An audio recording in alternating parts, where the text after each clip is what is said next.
कुषाण वंश के बारे में कुछ क्वेश्चन देख लेते हैं एमसीक्यूज। 75 नंबर क्वेश्चन है कि उत्तरी तथा उत्तरी पश्चिमी भारत में सर्वाधिक संख्या में तांबे के सिक्के को जारी किसने किया था? तो कुषाणों ने जारी किया था। किसने सर्वप्रथम व्यापक पैमाने पर स्वर्ण मुद्रा का प्रचलन किया? तो विम कडफिसेस ने किया। ठीक है, विम कडफिसेस ने किया। किस शासक ने सर्वप्रथम भगवान बुद्ध की मानव कृति अपनी स्वर्ण मुद्रा में अंकित करवाया? कनिष्क फर्स्ट ने करवाया। कनिष्क फर्स्ट ने भगवान बुद्ध की मानव कृति अपनी स्वर्ण मुद्रा में कराई। कनिष्क फर्स्ट ने कराई। कुषाण वंश के बारे में पढ़ रहे हैं। किस कुषाण शासक के सिक्कों पर सर्वाधिक हिंदू देवी देवताओं का अंकन है?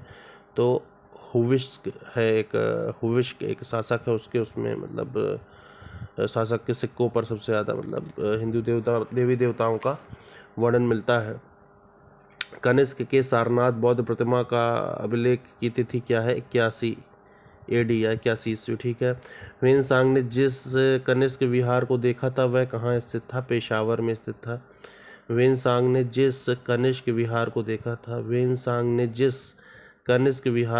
था वह कहाँ था? वो पेशावर में था। निम्नलिखित नगरों में से किसका उल्लेख कनिष्क के रबातक अभिलेख में नहीं है? श्रावस्ती का उल्लेख नहीं है। किस निम्नलिखित नगरों में से किसका उल्लेख कनिष्क के रबातक अभिलेख में नहीं है? तो श्रावस्ती आता है इसका आंसर। ठीक है, इसका उल्लेख कनिष्क के रबातक अभिलेख में नहीं है। तो किसका उल्लेख है ये भी बात आ जाती है। तो जैसे कौशाम्बी का है, पाटलिपुत्र का है, चंपा का है। ठीक है। निम्न में से टोचारियन कौन थे? सो कुषाण थे, इनका नाम टोचारियन भी इनको कहते थे। पार्थियाई लोगों के बाद कुषाण आए, जिन्हें यूची या टोचारियन तोखारी भी कहा जाता है। इनका मूल निवास स्थान चीन की सीमा पर स्थित तुर्किस्तान था। कालांतर में यूची कबीला 5 भागों में बढ़ गया। इन्हीं में से एक कबीले ने भारत के कुछ भागों पर शासन किया। कुषाण के शासकों ने ही देवपुत्र की उपाधि धारण किए हुए थे ये लोग। और कुषाण वंश का साम्राज्य भारत के बाहर अफगानिस्तान, सिंध, बैक्ट्रिया आदि क्षेत्रों में फैला हुआ था। ओके, निम्नलिखित में से किस राजवंश के शासक देवपुत्र उपाधि धारण करते थे? तो कुषाण है। कुषाण शासकों को निम्नलिखित में से किस नाम से जाना जाता था? यूची नाम से जाना जाता था। निम्नलिखित में से किस वंश के साम्राज्य की सीमाएं भारत के बाहर फैली थी? तो कुषाण वंश है आंसर इसका। कुषाण शासक कनिष्क का राज्याभिषेक किस सन में हुआ? तो 78 AD में हुआ था। कुषाण शासक कनिष्क का राज्याभिषेक 78 AD में ईस्वी में हुआ। इसी उपलक्ष्य में कनिष्क ने शक संवत का आरंभ करवाया। कनिष्क बौद्ध धर्म की महायान शाखा का अनुयायी था। इसी समय चौथी बौद्ध संगीति हुई थी। चीनी सेनापति पेन चाओ ने प्रारंभिक युद्ध में कनिष्क को पराजित कर दिया था, लेकिन दूसरे युद्ध में कनिष्क ने चीनी सेना को हराकर मध्य एशिया के एक बड़े क्षेत्र पर अधिकार कर लिया, जहां उसे तत्कालीन हन राजवंश के सेनापति पान चाओ की विशाल सेना को परास्त किया। कनिष्क के सारनाथ लेख में उसके राज्य के अंतर्गत खर पल्लाण व वनस्फर टू क्षत्रपों के शासन करने का उल्लेख है। कनिष्क को चित्रों में पतलून जैसी पोशाक पहने दिखाया गया है, जो इस प्रकार का प्रथम शासक था। ठीक है। किस चीनी जनरल ने कनिष्क को हराया था? तो पान चाओ ने हराया था। निम्नलिखित में से किसके राज्य के अंतर्गत खर पल्लाण तथा वनस्फर 2 क्षत्रप शासन करते थे? कनिष्क है उसका आंसर, इसके टाइम पे करते थे। चित्रों में पतलून जैसी पोशाक पहने हुए दिखाया जाने वाला प्रथम भारतीय शासक कौन है? तो कनिष्क है। किस कुषाण राजा ने धर्म चित्त विरुद्ध आचरण किया था? थित विरुद्ध आचरण किया था, तो है कुजुल कडफिसेस। कुजुल कडफिसेस ने केवल तांबे के सिक्के ही प्रचलित करवाए। ये द्विलिपिक हैं, अर्थात इस पर यूनानी और खरोष्टी दोनों लिपियों में लेख उत्कीर्ण हैं। उसकी मुद्राओं पर उसका विरुद्ध धर्म थिदस अथवा धर्मतिथ या धर्मलित उत्कीर्ण मिलता है। ऐसी स्थिति में कुजुल कडफिसेस बौद्ध धर्मावलंबी प्रतीत होता है। ठीक है।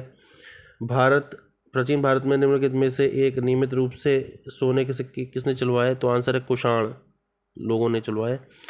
तो प्राचीन भारत में हिंद यवन शासकों ने भारत में सबसे पहले स्वर्ण सिक्के चलवाए थे। कुषाण शासकों ने नियमित रूप से सोने के सिक्के चलवाए। ठीक है, सबसे पहले सोने के सिक्के कुषाण शासक विम कडफिसिस ने चलवाए।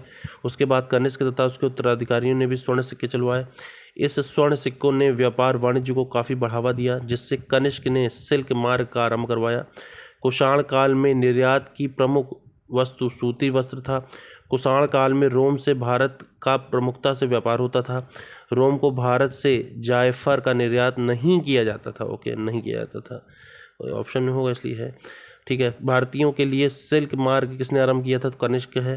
निम्नलिखित में से कौन सी वस्तु कुषाण काल में मुख्यतः निर्यात की जाती थी? तो सूती वस्त्र है। ठीक है, प्रथम शताब्दी ईस्वी में निम्नलिखित में कौन सी एक वस्तु रोम को किए जाने वाले भारतीय निर्यात की एक प्रमुख वस्तु नहीं थी? तो जायफल है। तो कौन कौन सी प्रमुख वस्तुएं थीं वैसे? काली मिर्च है, बाल छड़ यानी जटामांसी है, करपर है, ये सब जो है भारतीय निर्यात की प्रमुख वस्तुएं थीं। जायफल नहीं थी इनमें से। और महान विद्वान अश्वघोष किस शासक का समकालीन था? तो कनिष्क है। और इसका एक्सप्लेनेशन देख लेते हैं। ROR 21 में पूछा गया है।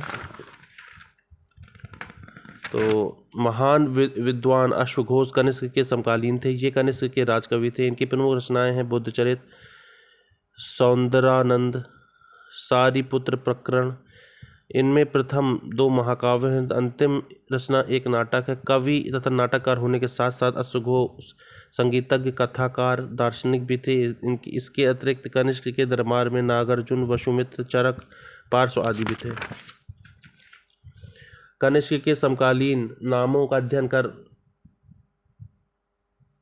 कोड के अनुसार अपना समकालीन कौन थे? C नंबर है, पहला दूसरा अश्वघोष थे और वसुमित्र थे। ठीक है, समकालीन। ठीक है, निम्नलिखित में कौन एक कनिष्क के दरबार से संबंधित नहीं था? तो पतंजलि नहीं थे संबंधित।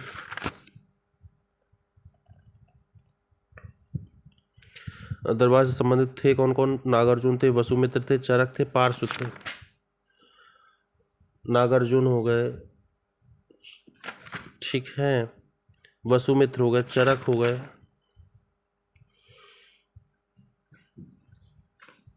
ये सब लोग हो गए।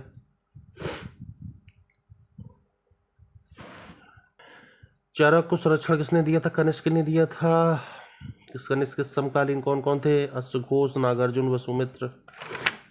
अश्वघोष, नागार्जुन, वसुमित्र, चरक, ये सब थे। ठीक है, रंगमहल संस्कृति किससे संबंधित थी? कुषाण युग से संबंधित थी। रंगमहल संस्कृति का संबंध कुषाण युग से है। उल्लेखनीय है कि राजस्थान के भीलवाड़ा जिले के रंगमहल नामक स्थान से कुषाण युगीन सिक्के, मिट्टी की मोहरें, मकान की प्राप्ति हुई है। कुषाणों में सबसे महत्वपूर्ण शासक कनिष्क था, जिसने अपने राज्यारोहण के उपलक्ष्य में 78 ईस्वी में शक संवत की स्थापना की तथा कश्मीर में चतुर्थ बौल संगीत का आयोजन करवाया।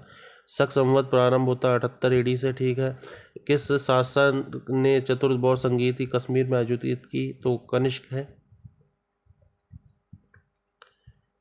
ठीक है, थोड़ा सा एक देख लेते हैं विवरण इसका। एक IAS में 2010 में क्वेश्चन था, उसका विवरण देखते हैं। कुषाणों के विषय में दिए गए सभी विवरण सही हैं। कुषाण शासकों ने स्वर्ण मुद्राएं जारी की। सर्वप्रथम भारत में स्वर्ण मुद्रा इंडो बैक्टीरिया शासकों ने चलवाया। कुषाणों का चीनी शासकों के साथ युद्ध भी हुआ। 88 एवं अथवा 90 ईस्वी में यूची नरेश यानी कनिष्क ने 70,000 अश्वारोहियों की एक विशाल सेना सुगलिन पर्वत के पार चीनियों से युद्ध के लिए भेजी। कुषाणों ने शिल्प की गांधार शैली को सामान्यतः अपनाया था। मोराकूप अभिलेख के अनुसार कुषाण काल में मथुरा में एक देवकुल की स्थापना की गई थी।